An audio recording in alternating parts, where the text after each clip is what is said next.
What is up, guys? Brittany here with Brit's Hobby Shop, and today we're going to be discussing the Buffalo nickel.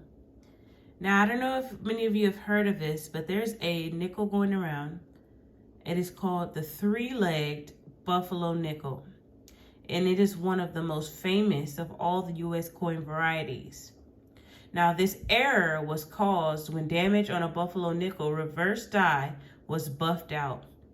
And it's a bonus because it is easily spotted, which may also add to why it's popular.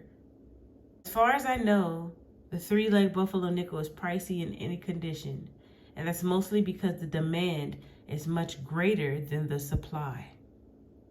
So yeah, guys, I'm going to show you a picture now of the three-leg Buffalo nickel, what it looks like, so that you can compare and check your coins to see if you have this. There was a record sale of almost 6 figures for this coin, guys, in a mint state 66. So yeah, guys, check this picture out.